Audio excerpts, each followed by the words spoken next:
என்னாகமம் 31 அதிகாரம். கர்த்தர் மோசே நோக்கி, இஸ்ரவேல் புத்திரர் நிமித்தம் மீதியானிடத்தில் பழி வாங்குவாயாக, அதன் பின்பு உன் ஜனத்தாரிடத்தில் சேர்க்கப்படுவாய் என்றார். அப்பொழுது மோசே ஜனங்களை நோக்கி, கர்த்தர் நிமித்தம் மீதியானிடத்தில் பழி வாங்கும் பொருட்டு உங்களில் அவர்கள் மேல் யுத்தத்திற்கு போகத்தக்கதாக மனிதரை பிரித்தெடுங்கள். இஸ்ரவேலுடைய எல்லா கோத்திரங்களிலும் ஒவ்வொரு கோத்திரத்தில் 1000 பேரை யுத்தத்திற்கு அனுப்ப வேண்டும் என்றார். அப்படியே இஸ்ரவேலராகிய அநேகம் ஆயிரங்களில் ஒவ்வொரு கோத்திரத்தில் 1000 பேராக 12000 பேர் யுத்த சன்னத்தராய் நிறுத்தப்பட்டார்கள். மோசே அவர்களையும் ஆசாரியனாகிய எலாசரின் குமாரன் பினெகாசையும் யுத்தத்திற்கு அனுப்புகையில் அவன் கையிலே பரிசுத்த தட்டுமுட்டுகளையும் துணிக்கும் பூரிகளையும் கொடுத்து அனுப்பினான். கர்த்தர் மோசேக்கு கட்டளையிட்டபடியே அவர்கள் மீதியானியருடன் யுத்தம் பண்ணி புருஷர்கள் யாவரையும் கொன்று போட்டார்கள். அவர்களை கொன்று போட்டதும் அன்றி மீதியானரின்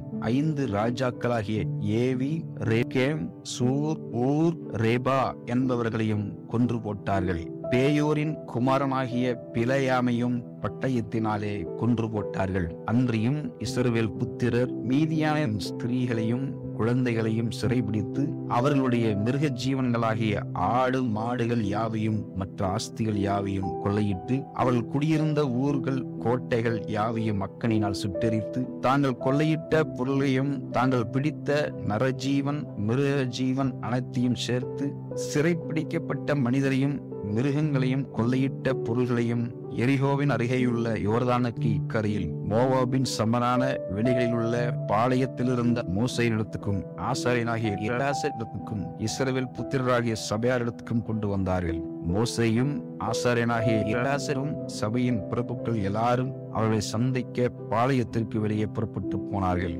அப்பொழுது மோசே யுத்தத்தில் இருந்து வந்த 1000 பேருக்கு தலைவரும் 100 பேருக்கு தலைவருமாகிய சேனாதிபதிகள் மேல் கோபம் கொண்டு அவர்களை நோக்கி, ஸ்திரீகள் எல்லாரையும் உயிரோடே விட்டு விட்டீர்களா? பேயோரின் சங்கதியிலே பிலேயாமின் ஆலோசனையினால் இஸ்ரவேல் புத்திரர் கர்த்தருக்கு விரோதமாய் துரோகம் பண்ண காரணமாய் இருந்தவர்கள் இவர்கள் தானே. அதனால் கர்த்தரின் சபையிலே வாதையும் நேரிட்டதே.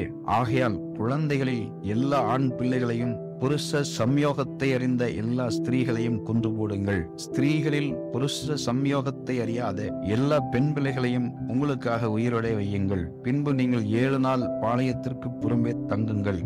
நரஜீவனை கொண்டவர்களும் வெட்டுண்டவர்களை தொட்டவர்களுமாகிய நீங்கள் யாவரும் 3ஆம் நாளிலும் 7ஆம் நாளிலும் உங்களையும் உங்களால் சிறைப்பிடிக்கப்பட்டவர்களையும் சுத்திகரித்து அந்தபடியே எல்லா வஸ்திரத்தையும் தோளால் செய்த கருவிகளையும் வெள்ளாட்டு மயிரினால் நெய்தவைகளையும் மரச்சாமான்களையும் சுத்திகரிக்க கடவீர்கள் என்றார். ஆசாரியனாகிய எலாசரும் யுத்தத்திற்கு போய் வந்த படைவீரரை நோக்கி, கர்த்தர் மோசேக்கு கட்டளையிட்ட விதி பிரமாணம் என்னவென்றால், அக்கினிக்கு நிற்கத்தக்கவைகளாகிய பொன், வெள்ளி, வெண்கலம், இரும்பு, தகரம், ஈயம் ஆகியவைகள் எல்லாம் சுத்தமாகும்படிக்கு அவைகளை அக்கினியிலே போட்டெடுக்க கடவீர்கள். தீட்டு கழிக்கும் தன்னாலும் அவைகள் சுத்திகரிக்கப்பட வேண்டும். அக்கினிக்கு நிற்கத்தகாதவைகள் எல்லாம் தண்ணீரினால் சுத்தம் பண்ண கடவீர்கள். 7ஆம் நாளில் உங்கள் வஸ்திரங்களை தோய்க்க வேண்டும். அப்பொழுது சுத்தமாய் இருப்பீர்கள்.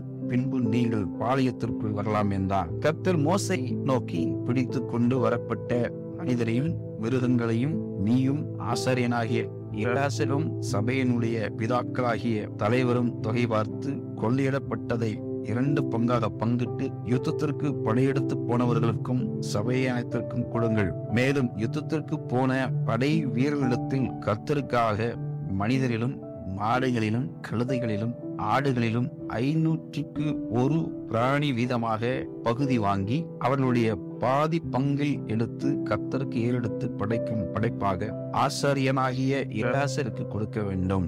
இஸ்ரவேல் புத்திரரின் பாதி பங்கிலோ மனிதரிலும் மாடுகள் கழுதைகள் ஆடுகளாகிய சகல மிருகங்களிலும் 50ற்கு 1 வீதமாய் வாங்கி அவைகளை கர்த்தருடைய வாசஸ்தலத்தின் காவலை காக்கும் லேவியருக்கு கொடுக்க வேண்டும் என்றார். கர்த்தர் மோசேக்கு கட்டளையிட்டபடியே மோசேயும் ஆசாரியனாகிய எலாசரும் செய்தார்கள்.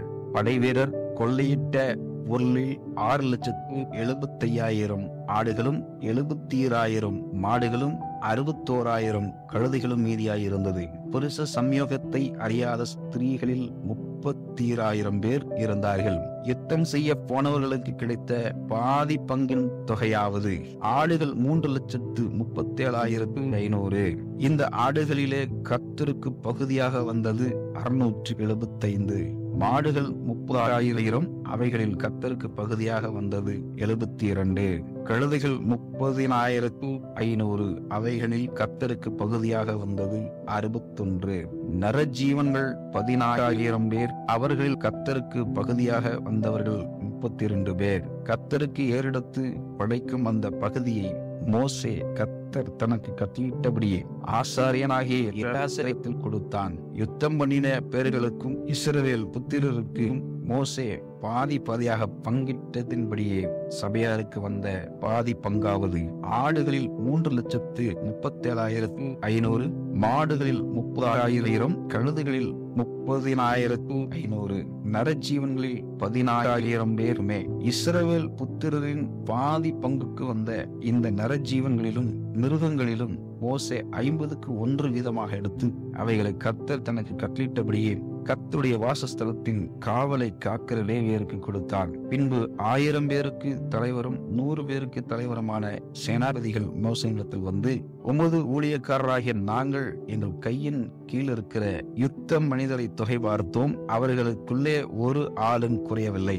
ஆகையால் கர்த்தருடைய சந்நிதியில் எங்கள் ஆத்துமாக்களுக்காக பாவ நிவர்த்தி செய்யும் பொருட்டு எங்களுக்கு கிடைத்த பொற்பணிகளாகிய பாகசரங்களையும் அஸ்தகலகங்களையும் மோதிரங்களையும் காதணிகளையும் காப்புகளையும் கர்த்தருக்கு காணிக்கையாக கொண்டு வந்தோம் என்றார்கள். அப்பொழுது மோசேயும் ஆசாரியனாகிய எலியாசரும் சகலவித வேலைப்பாடான பணிதிகளான அந்த பொன் ஆபரணங்களை அவளிடத்தில் வாங்கினார்கள். இப்படி 1000 பேருக்கு தலைவரானவர்களாலும் 100 பேருக்கு தலைவரானவர்களாலும் கர்த்தருக்கு ஏறெடுத்து படைக்கும் காணிக்கையாக செலுத்தப்பட்ட பொன் முழுவதும் 16,750 சேக்கல் நிறையாயிருந்தது.